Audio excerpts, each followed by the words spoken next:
Hey guys, welcome back. Ang i-assemble natin ngayon ay ang IKEA Hemnes High Cabinet with mirror. Disclaimer lang, pinuntuhan ko ng puti itong furniture na ito. Ginamit ko yung IKEA paint na tawag ay Papare. Ang dating kulay nito ay dark brown. At saka yung video link ay nasa description below. Okay, so let's get started. Ang unang gawin ay ilapag yung dalawang side ng cabinet na ito at pagharapin yung dalawang front edge niya. Next, kailangan natin ng 4 na wall bracket, 2 on each side, and 8 na flathead Phillips wood screw. Huwag gamitin yung pinakamaiksi na screw. Ilagay ito sa may lowest saka sa highest na vertical row na hole. Gamitin yung butas closest sa edge ng bracket at siguraduhin hindi matakpan yung groove. Next, ilagay itong dalawang adjustable fit. Kailangan natin ng 8 na connector screw. Napapansin nyo, palagi may mas malaking butas na katabi yung connector screw. Yan yung pinaglalagyan ng dowel.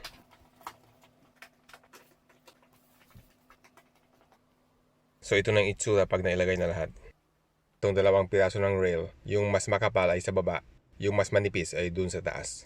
4 na dowel.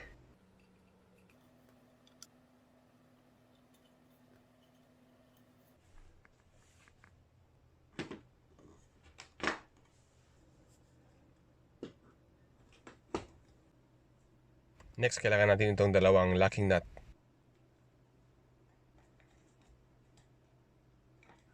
Itong locking nut na ito, meron siyang arrow para ma-orient towards the connector screw.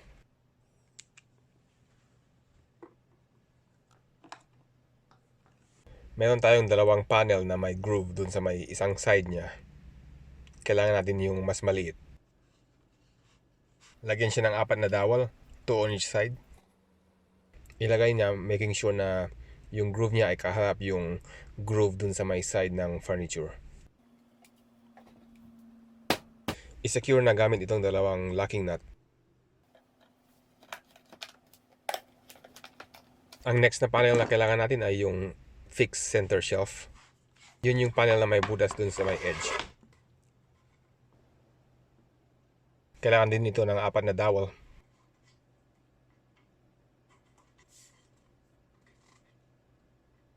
Pay attention sa orientation ng butas nito.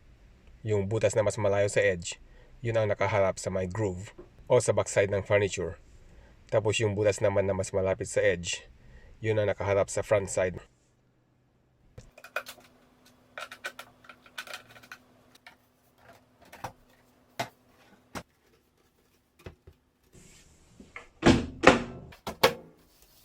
I-secure na yung other side ng cabinet using 6 locking nuts.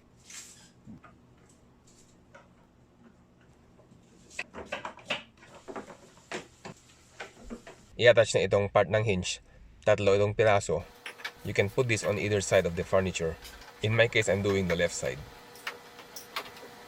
Ito yung door stop saka yung dalawang maliit na flathead screw. Ilagay na yung back panel.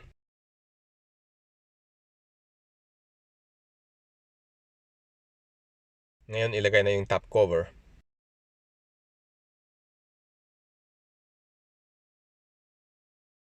Ilagay yung 4 na dowel.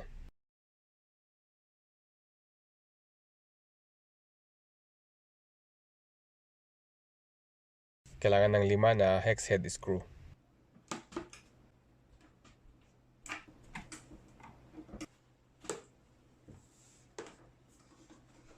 Patayuin para matrace yung paglagyan ng screw sa may bracket.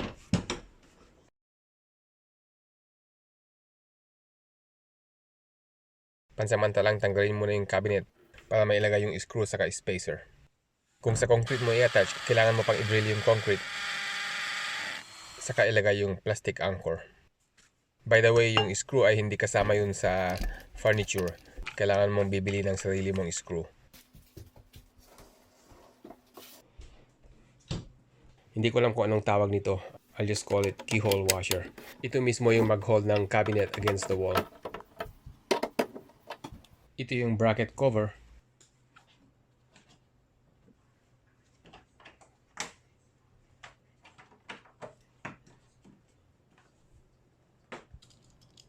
sa tatlong hinge na ito na ilalagay sa door, dalawa sa kanila ang may soft close.